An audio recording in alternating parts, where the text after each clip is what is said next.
Capital budgeting এবং risk analysis থেকে যে ম্যাথগুলো সচরাচর আসে, প্রথমে রয়েছে ক্যাপিটাল বাজেটিং ট্রেডিশনাল অ্যাপ্রোচ, যে থেকে payback period, ARR, ROI, NPV, IRR. আপনারা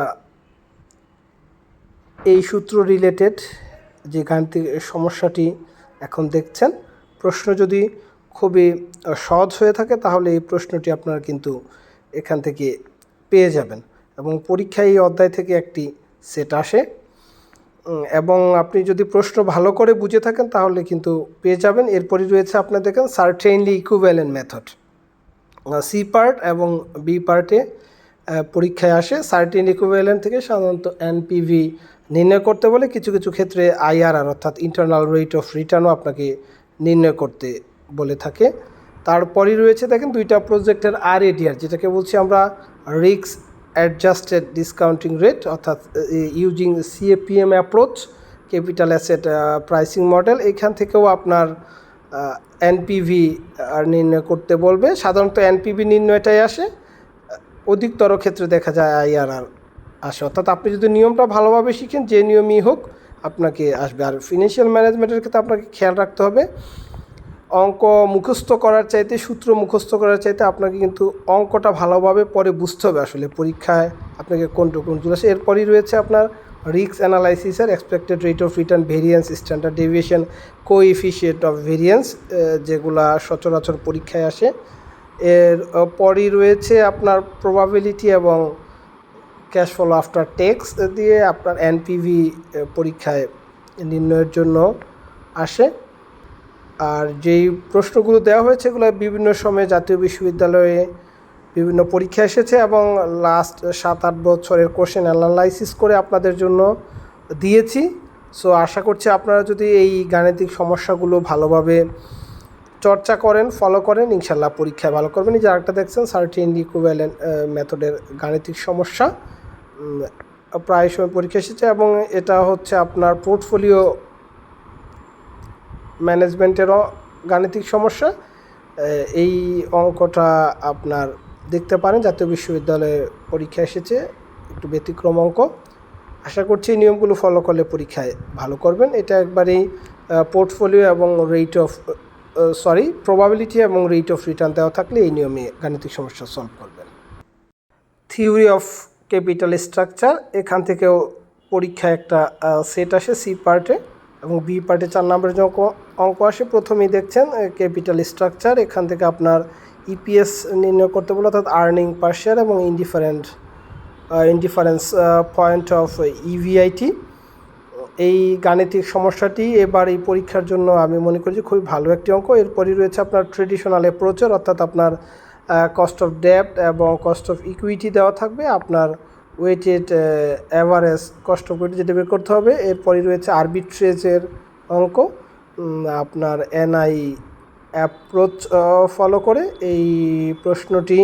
এরপরে প্রথমে যে গাণিতিক সমস্যাটি দেখেছেন ওই গাণিতিক সমস্যাটি না আসলে আপনারা অবশ্যই এই আরবিট্রেজ প্রসেস, যে গাণিতিক সমস্যাটি আপনারা দেখতে পাচ্ছেন, এই আরবিট্রেজ প্রসেস থেকে আসবে। আর আরবিট্রেজ প্রসেসের এরপরে দেখছেন যে এমএম মডেল হচ্ছে এই ক্ষেত্রে আপনার উইথ ট্যাক্স এবং উইদাউট ট্যাক্স এই রিলেটেড গাণিতিক সমস্যা দেওয়া রয়েছে।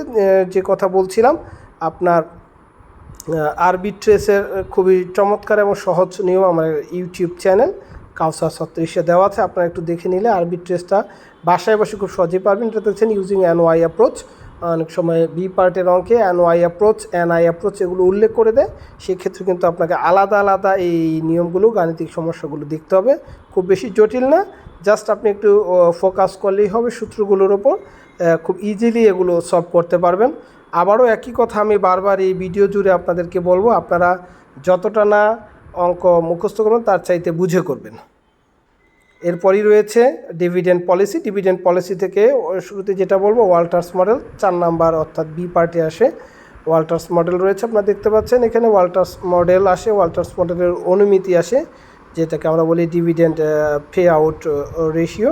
দেখতে পাচ্ছেন এখানে ডিভিডেন্ড পে আউট রেশিওর এই অনুমিতিটা আপনারা দেখবেন, পরীক্ষা এখান থেকেও আসে। এরপরে আপনার গর্ডন মডেল রয়েছে, ইউজিং গর্ডন মডেল এটা বি পার্টে আসে অনেক সময় ওয়াটার মডেল এবং গর্ডন মডেল, এই দুইটা গাণিতিক সমস্যা একত্রে পরীক্ষায় আসে। এখন দেখছেন মডেল, এটা খুবই ইম্পর্টেন্ট অঙ্ক এই চ্যাপ্টারের জন্য, সি পার্টের জন্য খুবই গুরুত্বপূর্ণ অঙ্ক। আপনারা খেয়াল করবেন কখন ডিভিডেন্ড পেইড করতে হয়, ডিভিডেন্ড পেইড না করে। এই মডেলের 4টা রিকোয়ারমেন্ট আছে, 4টা রিকোয়ারমেন্ট আসে, value of the farm, new share. এরপরে আপনারা দেখতে পাচ্ছেন স্টক ডিভিডেন্ডের অঙ্ক, স্টক স্প্লিট এবং রিভার্স স্টক স্প্লিট। এখানে দুইটা অঙ্ক, এটা হচ্ছে কারেন্ট মার্কেট প্রাইস দেওয়া থাকলে একটা অঙ্ক, আর একটা অঙ্ক হচ্ছে যদি কারেন্ট মার্কেট প্রাইস দেওয়া না থাকে তাহলে আরেকটা নিয়ম। আমি দুইটা নিয়মের অঙ্কই এখানে আপনাদেরকে দিয়েছি, আপনারা বাসায় এই অঙ্কগুলো প্র্যাকটিস করলে দেখতে পারবেন। যেটা বলছিলাম, এই যে দেখেন কারেন্ট মার্কেট প্রাইস দেওয়া আছে, আপনার এই কারেন্ট মার্কেট প্রাইস দেওয়া থাকলে এই নিয়মের অঙ্কটা করবেন। এটা হচ্ছে স্টক ডিভিডেন্ড, আর একটা হচ্ছে স্টক স্প্লিট, আর একটা রয়েছে রিভার্স স্টক স্প্লিট। এই গাণিতিক সমস্যাগুলো যদি আপনি ভালোভাবে বারবার বলি, একটা কথা বলি, আপনি অঙ্কটা একবার প্র্যাকটিস করেন কিন্তু অঙ্কটা কয়েকবার পড়েন, অঙ্কটা পরে বুঝলে আপনি ভালো সলভ করতে পারবেন। এরপরেই রয়েছে আপনার লিজ ফিন্যান্সিং, খুবই চমৎকার চ্যাপ্টার। এখান থেকে আপনার ইনস্টলমেন্ট আসবে, অর্থাৎ এন্ড অফ দ্য ইয়ার এবং বিগিনিং অফ দ্য ইয়ার, যেটাকে আমরা বলি ALR বা ইনস্টলমেন্ট, যেটাই বলেন অ্যানুয়াল লিজ রেন্ট, আপনারা দেখতে পাচ্ছেন। এরপরে লোন অ্যামোর্টাইজেশন শিডিউল রয়েছে, বি পার্টে এই অঙ্কগুলো এসে থাকে। এবং আপনার সি পার্টে সাধারণত ডিসিশন মেকিং আসে, সেটা লিজ অপশন এবং ব্রো অ্যান্ড বাইং অপশন, কোন অপশনটা গুরুত্বপূর্ণ। সেই ক্ষেত্রে লিজেরও দুইটা ওয়ে রয়েছে, একটা হচ্ছে বিগিনিং অফ দ্য ইয়ার এবং এন্ড অফ দ্য ইয়ার। দুইটা গাণিতিক সমস্যা, দুইটা নিয়মে আপনাকে সলভ করতে হবে। এজন্য আমি দুই ধরনের গাণিতিক সমস্যাই এখানে রেখেছি।